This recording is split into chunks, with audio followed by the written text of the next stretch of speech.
नमस्कार, मैं Dinesh Gangwar state project manager निदेशालय पंचायती राज में कार्यरत हूँ। हमारी चर्चा का विषय है आज LGD local government directory. Second topic हमारा है PFMS public financial management system. Third topic हमारा है ट्रेनिंग मैनेजमेंट पोर्टल, जिसे हम टीएमपी भी बोलते हैं शॉर्ट में। फोर्थ टॉपिक हमारा है ई डिस्ट्रिक्ट पोर्टल। तो मैं स्टार्ट करता हूँ एलजीडी पोर्टल से कि एलजीडी एप्लीकेशन क्या है, इससे हमें क्या क्या फ़ायदे हैं और इस एप्लीकेशन में क्या क्या होता है। तो जैसे कि आपको पता है, आप सब जानते हैं कि हमारी 7791 ग्राम पंचायत हैं, 16,000 प्लस हमारे राजस्व गांव हैं। तो कहीं कहीं होता है कि सेम नाम की पंचायत हो जाती है।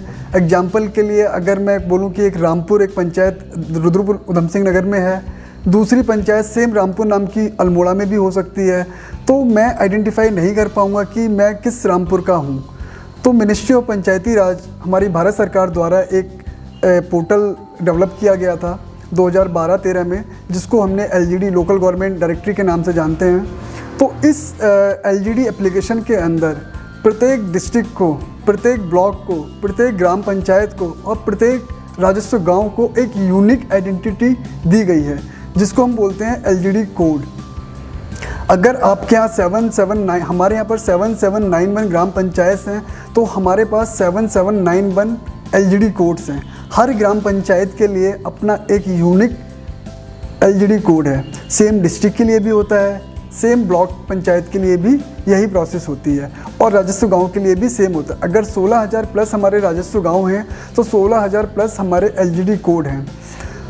हमारी भारत सरकार की जितनी भी एप्लीकेशंस चल रही हैं या हमारे स्टेट गवर्नमेंट्स की जितनी भी एप्लीकेशन चल रही हैं, ये सारी की सारी डिपेंड रहती हैं हमारी एलजीडी एप्लीकेशन पे। अगर हमारी एलजीडी एप्लीकेशन में अगर मैपिंग गलत हो जाती है, अगर हमारी मैपिंग ठीक नहीं होती है, तो हमारी अदर एप्लीकेशंस में भी लाइक जैसे कि प्रिया सॉफ्ट या ई ग्राम स्वराज कहिए आप, वहाँ पर भी हमारी, मगर मेरा कहने का मतलब यह है कि अगर हमारी मैपिंग एलजीडी में ठीक नहीं है तो अदर एप्लीकेशंस पर भी हम काम नहीं कर सकते। उसका इफ़ेक्ट अदर दूसरी एप्लीकेशंस में भी पड़ता है। अगर आपकी एक पंचायत में एग्जांपल के लिए बता रहा हूँ, आपकी एक ग्राम पंचायत देहरादून के विकास नगर ब्लॉक में है, लेकिन अगर वो पंचायत एलजीडी में कालसी ब्लॉक में मैप हो रखी है, तो अलग अलग जो भी हमारी एप्लीकेशंस चलती हैं मिनिस्ट्री ऑफ पंचायती राज की, भारत सरकार द्वारा जो भी एप्लीकेशंस चलाई जा रही है, वो सारी एप्लीकेशंस हमारी गलत ब्लॉक में ही शो होंगी। तो इसके लिए एलजीडी एप्लीकेशन इतनी महत्वपूर्ण है कि एक तो वो हर किसी की आइडेंटिटी बता रही है, हमारे ज़िले का कोड क्या है, हमारे स्टेट का कोड क्या है, हमारे ब्लॉक का कोड क्या है, हमारी ग्राम पंचायत का कोड क्या है, हमारे राजस्व गाँव का कोड क्या है। तो बेसिकली मैं एक शॉर्ट टर्म में अगर मैं कहूँ तो जो एलजीडी हमारी है, ये सारी एप्लीकेशंस की बैकबोन है। इसको हम बैकबोन बोलते हैं कि सारी की सारी एप्लीकेशंस हमारी डिपेंडेंट रहती हैं कि एलजीडी हमारी ठीक है, तभी हमारी सारी एप्लीकेशंस ठीक हैं।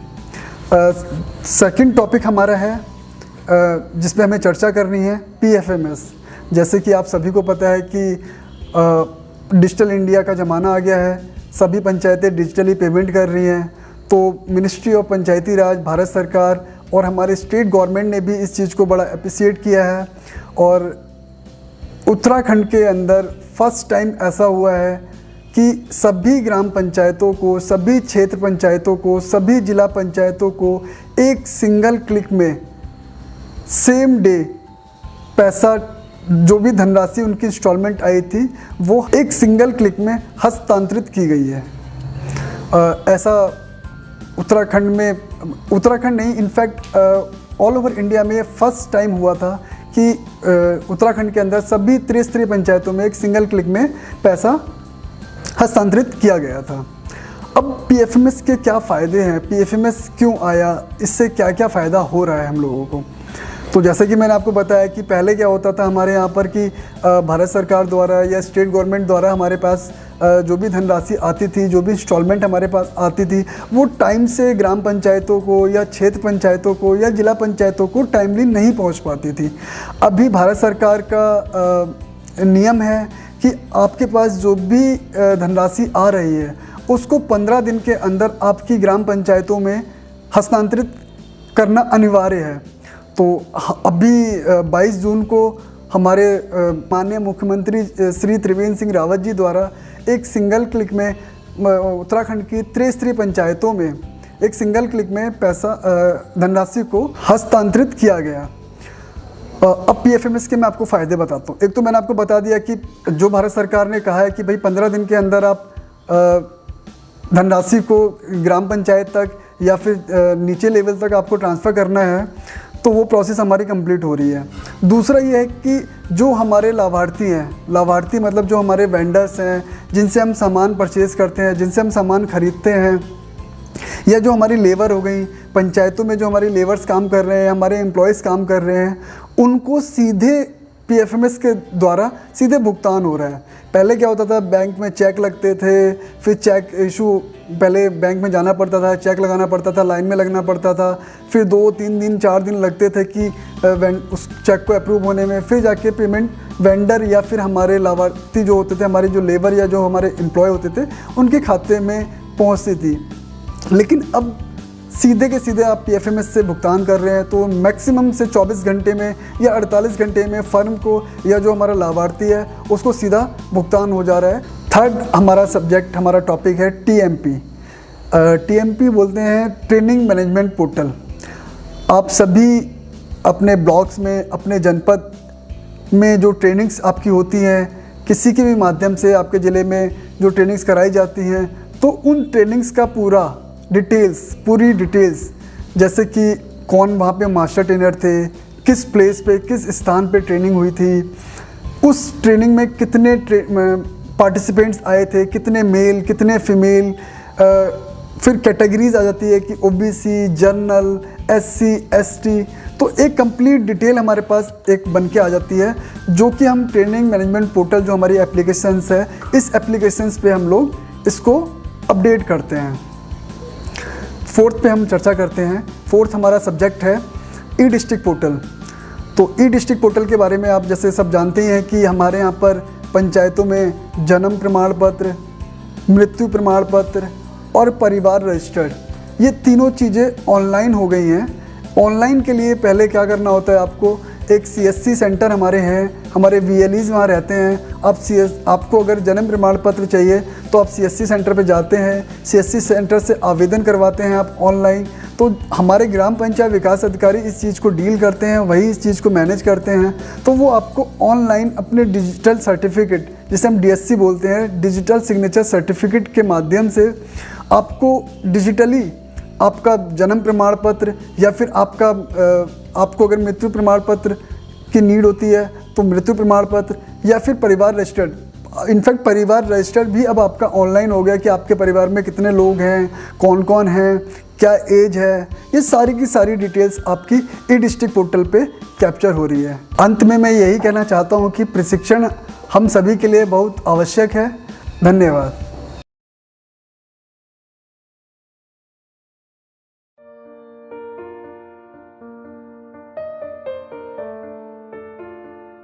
नमस्कार, मैं Dinesh Gangwar, state project manager निदेशालय पंचायती राज में हूँ।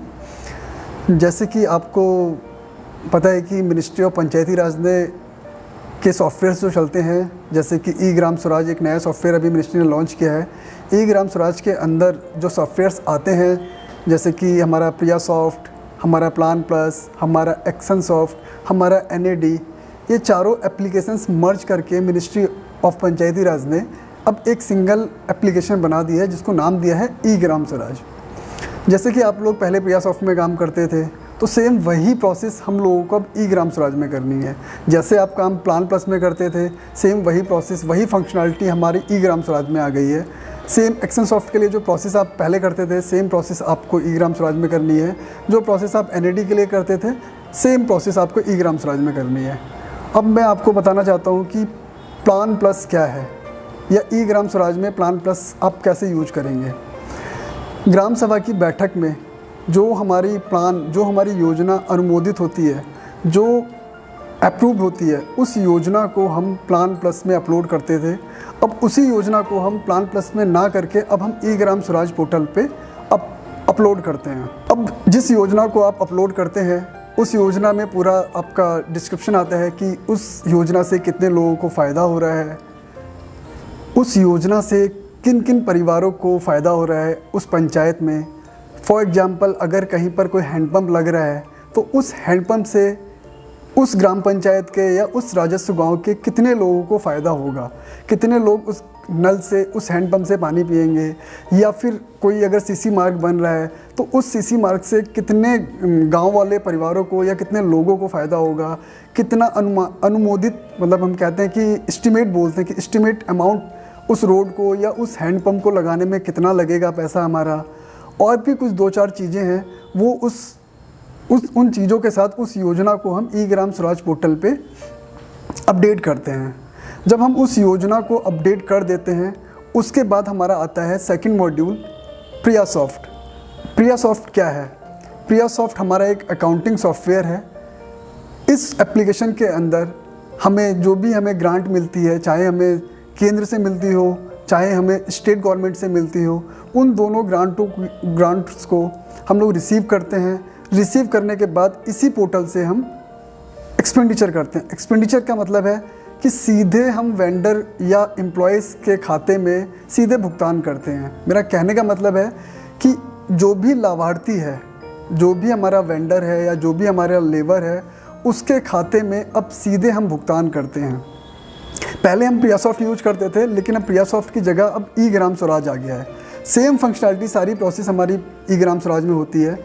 तो इसका थोड़ा प्रोसीजर चेंज हो गया है। पहले आप 2018-19 में आप लोग क्या करते थे, हमारे प्रधान गण और हमारे पंचायत सेक्रेटरी जो होते हैं वो चेक के माध्यम से पेमेंट करते थे।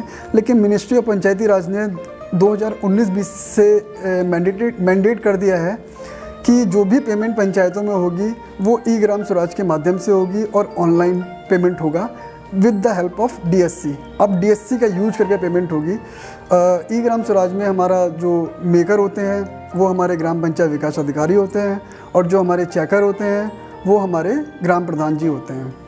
तो अब जो भी पेमेंट हमारी बनती है, जो भी पेमेंट हमारी इनिशिएट होती है, वो पेमेंट इनिशिएट करते हैं हमारे ग्राम पंचायत विकास अधिकारी लोग। अप्रूवल की जो बारी आती है, अप्रूव उसको जो करते हैं वो हमारे ग्राम प्रधान लोग करते हैं। तो ये प्रोसेस रहती है पेमेंट की। तो अब ई ग्राम स्वराज आने से या ऑनलाइन पेमेंट होने से सिर्फ हमको इतना फ़ायदा हो गया है कि हम लोगों को बैंक के चक्कर नहीं काटने पड़ते हैं, या फिर जो हमारे वेंडर हैं, जो हमारे फर्म हैं, जो हमारे एम्प्लॉय हैं जिनसे हम पंचायतों में काम कराते हैं, उनको सीधे भुगतान इस पोर्टल के माध्यम से हो जाता है। अब किसी को भी कोई बैंक जाने की ज़रूरत नहीं है कि हमारा चेक लगाया था, हमारा चेक अप्रूव नहीं हुआ है। तो इन सब प्रोसेसों को फिनिश करने के लिए मिनिस्ट्री ऑफ पंचायती राज ने ई ग्राम स्वराज पोर्टल के माध्यम से डिजिटली पेमेंट का प्रोविज़न रखा है। जैसे कि मैंने आपको बताया कि प्लान प्लस में हम लोग क्या करते हैं या फिर हम प्रियासॉफ्ट में क्या करते हैं। तो प्लान प्लस प्रियासॉफ्ट एक सिर्फ माध्यम है, सारा के सारी प्रोसेस जो हम कर रहे हैं वो ई ग्राम स्वराज पे कर रहे हैं। अब जब हमारी योजना बन गई है, योजना का एस्टिमेट बन गया है, उसकी हमने पेमेंट भी इनिशिएट कर दी है। अब बात आती है जियो टैगिंग की। जियो टैगिंग के लिए हम लोग यूज करते हैं एक्शनसॉफ्ट। एक हमारी वेब पोर्टल है। एक्शनसॉफ्ट में कुछ प्रोसेस होती हैं, जैसे कि टेक्निकल अप्रूवल होता है, एडमिनिस्ट्रेटिव अप्रूवल होता है। जो हमारी हम एस्टिमेट कॉस्ट जो फिल करते हैं, उस एस्टिमेट कॉस्ट की जगह एक्चुअल अमाउंट जो हमारा लगता है वहाँ पर उस योजना को कंप्लीट करने में। फॉर एग्जांपल जैसे कि आप कह सकते हैं कि जैसे मैंने एग्जांपल आपको हैंडपम्प का दिया था कि हमने कोई एक हैंडपम्प की योजना बनाई थी। उस हैंडपम्प की लागत 50,000 रुपये हमने एस्टिमेट में लगाई थी कि 50,000 रुपये उस हैंडपम्प को लगाने में लगेगा। लेकिन हो सकता है वो 45,000 में कंप्लीट हो गया वो काम, हो सकता है कि वो 55,000 रुपये लगे हो। तो जो भी आपका एक्चुअल अमाउंट लगेगा उस अमाउंट को आप फिल करेंगे। फिल करने के बाद फिर एक हमारा आता है फिजिकल प्रोग्रेस। एक्शनसॉफ्ट के अंदर ही मैं बात कर रहा हूँ अभी। फिजिकल प्रोग्रेस आता है, उसमें हम क्या करते हैं कि हमारा जो भी एसेट्स बन रहा है, जो भी हम काम कर रहे हैं, अगर हम हैंडपम्प लगा रहे हैं तो हैंडपम्प लगाने के भी कुछ स्टेप होते हैं कि पहले हम ज़मीन ढूंढेंगे, ज़मीन देखेंगे कि किस एरिया में हमको लगानी है, फिर हम वहाँ पे नींव रखेंगे, वहाँ बोरिंग होगा, फिर जाके मशीन आएगी, फिर उसमें सीमेंटेड से उसकी नीचे फर्श टाइप से होगा उसका। तो ये प्रोसेस होती है। तो उस प्रोसेस में फिजिकल प्रोग्रेस उसको बोलते हैं कि भाई पहले ज़मीन का फ़ोटो लेंगे हम जाके कि भाई ये हमारी ज़मीन है।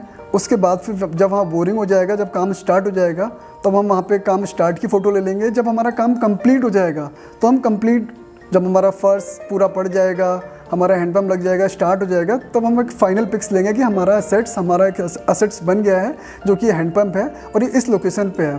तो जो ये फ़ोटो खींचेंगे, जो जियो टैगिंग जो हम करेंगे वो हम करते हैं एम एक्शन सॉफ्ट, जो कि मिनिस्ट्री की ही ऐप है। एक्शन सॉफ्ट के साथ ही हम इसका यूज करते हैं, एम एक्शन सॉफ्ट। तो जो फ़ोटो खींचेंगे हम वो मोबाइल एप्लीकेशन से खींचेंगे, और जो मैंने स्टेप्स बताए थे आपको कि टेक्निकल अप्रूवल, एडमिनिस्ट्रेटिव अप्रूवल या जो फंड आप फीड करेंगे, वो सारा का सारा प्रोसेस हमारा एक्शन सॉफ्ट में रहेगा। जब आप इतनी सारी प्रोसेस कर देंगे, 3 अलग अलग एप्लीकेशंस की मैंने आपको प्रोसेस बताई थी, उसके बाद एक हमारा एप्लीकेशन आती है NAD, जिसको हम बोलते हैं नेशनल एसेट डायरेक्टरी। तो जितने भी हमारे एसेट्स बनते हैं उन एसेट्स को इस एप्लीकेशंस में कैप्चर किया जाता है। पहले हमें क्या करना होता था, पहले हमें इस एप्लीकेशंस के लिए अलग से एंट्री करनी पड़ती थी, लेकिन अभी प्रेजेंट टाइम में क्या हो रहा है कि आपको कोई भी एंट्री करने की ज़रूरत नहीं है। हम लोग प्लान बना रहे हैं अपना, हम पेमेंट ऑनलाइन कर रहे हैं, हम उसके जियो टैगिंग भी कर रहे हैं। तो जितने भी हमारे एसेट्स बनते हैं वो नेशनल एसेट डायरेक्टरी में ऑटोमेटिक कैप्चर हो जाते हैं। धन्यवाद।